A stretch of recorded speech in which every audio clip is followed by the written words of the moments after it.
Welcome back to the MOOC course titled Qualitative Research Methods. My name is Aradhana Malik and I'm helping you with this course, and we've discussed various things in this course. The last time we discussed autoethnography, which is a very unique form of ethnography where the ethnographer or the researcher goes back and forth between one's life experiences, one's experienced phenomena, and also distances oneself from the experience itself and looks at things from an objective perspective. So the ethnographer tries to cover as much ground as possible. Now today we are going to talk about another strategy of inquiry in qualitative research methods, and this strategy is called case studies. So we'll start the discussion on case studies. Again, this is from a paper by Stake in the same book that I told you about, that is Handbook of Qualitative Research Methods. So now what is a case study? What a case study is an in-depth inquiry into a site to study a particular phenomenon or circumstance. So we take a slice of a particular phenomenon we take a slice of life, we take a piece of a circumstance and we explore it from different angles, and we carry out an in-depth inquiry into one situation of one unit of study. Then when we study a case, we explore in depth a particular example of a phenomenon or circumstance we want to study. Hence, we choose what we want to study. So we decide that this particular aspect or this particular slice of a particular phenomenon is representative of the phenomenon itself. So within one example, within say the experience of one unit of study, even within that experience we decide which part of that experience we want to study, and we choose that part very, very carefully and see and assume that this part is going to be representative of the phenomenon that we are going to study within that particular organization, industry, situation, whatever. A case record is a product of inquiry into the case. So once the inquiry has been conducted, then we generate a case record. Now various types of case studies.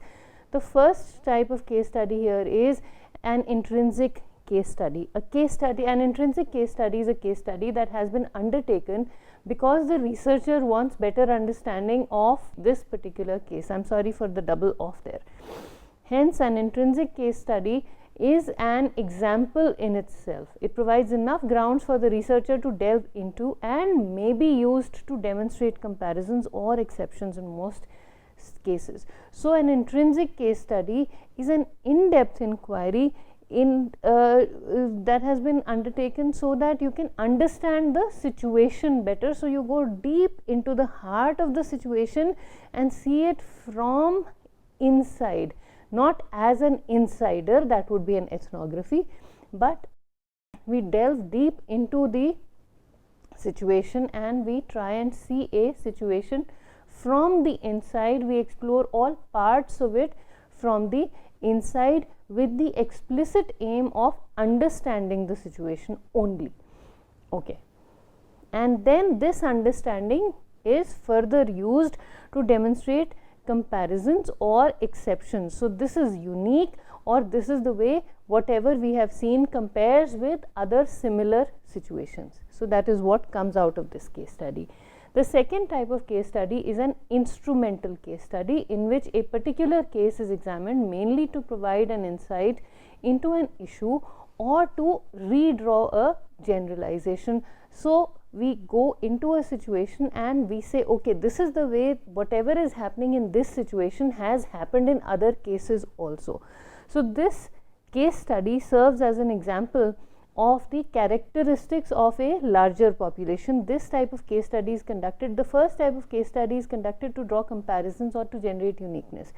Instrumental case study is generated with the explicit purpose of highlighting the representativeness of a general population. So we say this particular, we select the the situation to be studied very carefully. We explore all characteristics of it, and then we say that this particular situation has these characteristics, hence every situation within this context is likely to have as many of these characteristics as possible. So that is the aim. The third type of case study is a collective case study, where a researcher may jointly study a number of cases in order to investigate a phenomenon, population, or general condition. So a collective case study is an instrumental case extended to several cases. So when you're trying to find out about an industry, for example, you're trying to find out about the automotive industry, or you're trying to find out about the service industry. So you take one organization, explore it, then you take another organization, explore it, you take a third organization, explore it, and then we create a collective understanding, a collective body of knowledge of the characteristics of the different cases that we have studied within the same situation. So for example, if we take the case of the service industry, so we say, okay, within service industry, the restaurant industry, different types of restaurants have these, or restaurant A has these characteristics, restaurant B has these characteristics, restaurant C has these characteristics. We conduct independent case studies, and then we put them together and we say, this is how restaurants in this particular place or situation function. So that's a collective case study. So we generalize, or we bring out the characteristics, the pool of characteristics shared by different units within the same situation, and then we say this is the general pool, and anyone or any unit that fits into this collective is likely to have as many of these characteristics as possible, because these different case studies have these characteristics, and together they are forming this pool of characteristics. So that is a collective case study. So the different components of a case study. The first component of a case study is the nature of the case. What exactly is the nature of the case? What kind of case are we writing? Then the second component is the historical background of the case. What is the situation? Where was the situation, or the historical background of the situation? You know, where did this situation come into being? Why did this situation come into being? How did it happen? So we list the, or we by way of historical inquiry, we try to construct a context for the situation that we are studying. So these are the situations, these are the phenomena that have led to the existence of what we are studying in today's date and time. So that helps us construct a current context on which we further carry out the inquiry, and we say, okay, this is the situation, this is how the situation came to be. So there is a historical background of the case.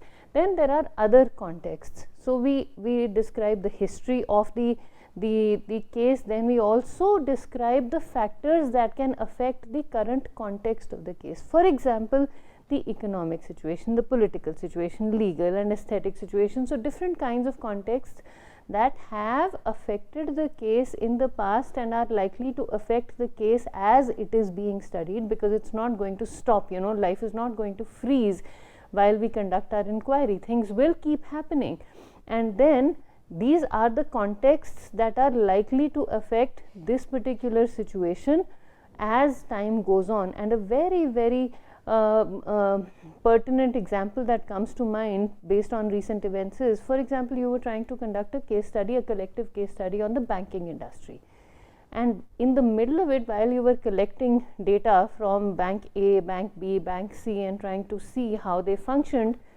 demonetization happened.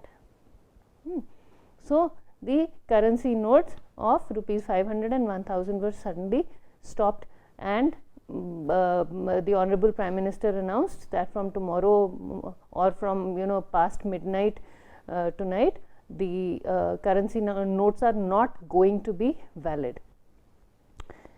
The way the banking industry functioned after midnight on the 8th of November 2016 was very, very different from the way they were functioning at even 11:55 p.m. on the 7th of on the 8th of November 2016. So within 5 minutes everything came to a halt. Next day onwards, of course, I mean, banks did not open at 12:01, but suddenly the way they functioned and the way people reacted to the banks and the way people dealt with the banks changed.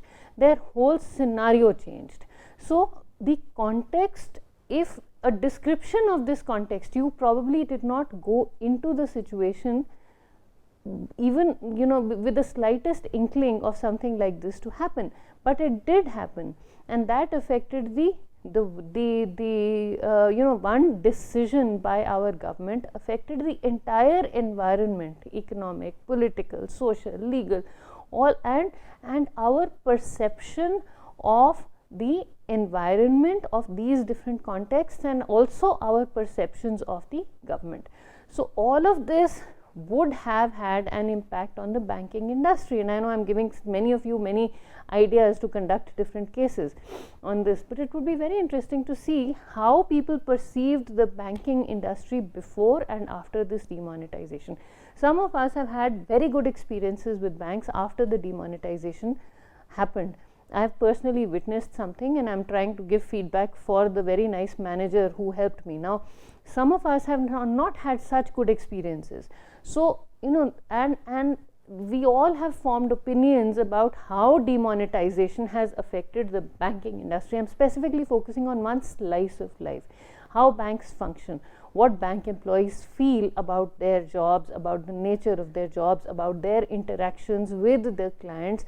Now, the same customers who were very satisfied with the banks may not be so satisfied, or maybe more than satisfied, as a result of their interactions with the bank employees immediately after the demonetization happened. So there's a stark difference between the situation on the 8th of November 2016 and the situation on the 9th of November 2016 and the situation on the 16th of November 2016. So as this is lingering on, and I'm doing this recording, today is the 25th of November, and things have mellowed down to some extent. Initially all of us were confused as to what is going to happen. By the time this is telecast, or this video is put up, things would have changed even more, and so you would be able to see the impact of this demonetization drive on your lives by the time this lecture is made public.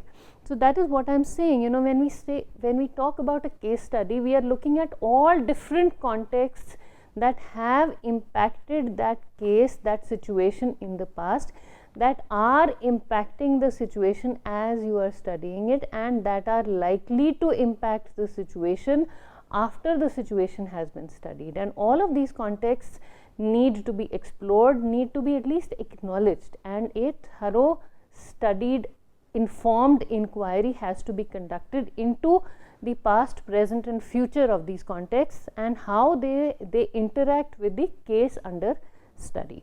Then other cases through which this case is recognized. What else does this case tie into? So if you're conducting a case study on the current the customer experiences of the banking sector, for example, or the experiences customers have with Indian banks, maybe some cases have been conducted in the past, some cases are likely to be written up after this also. So how, or different aspects of service industry have been studied. So how does the literature inform you about what you can and cannot explore? You don't need to reinvent the wheel every time. So it's always helpful to include what you learn from other published sources, other work that has already been carried out along similar lines as yours, and that should be factored into your case study. Then those informants through whom the case can be known, that is another component of a case study. Now when we talk about a case, we are essentially talking about an in-depth inquiry into a situation, and situations are composed of people. And I, being a student of behavioral sciences, always say that communication is what makes the world go round. You can have as much technical knowledge as possible, but till we are able to refine, to understand how people behave, till we are able to be sensitive, I don't think we can completely understand how anyone behaves or how anyone is likely to behave. But then, you know, it is very important for us to be sensitive to the human stimuli coming to us from the environment and to know how human beings respond to different situations. So the very, very important element of a case study are the people who are giving us the information about that situation that we are trying to study. So if we are studying an industry, the people who are giving us the information are a critical component of the case study. The information we get from them, we need to find out if this information is credible, believable, if it needs to be masked, if it needs to be sanitized, what can we put out in the public domain, what needs to be written up in a manner that the knowledge goes out without disclosing the identity of the people concerned. So all these things need to be taken into account. The informants, their preferences, their suggestions, their sensitivities, their sensibilities need to be taken into account, and we need to pick the informants very, very carefully, and we need to respect the information they give us, and we need to respect what the conditions they give us the information under. So all that is a critical component of the case study writing process or case study generation process. Now, how do we organize issues and case selection? Maybe we will stop here and we will continue in the next lecture, and this can be a short brief lecture, and the next lecture can cover this part, and we will wind up the discussion on case studies. Thank you very much for listening.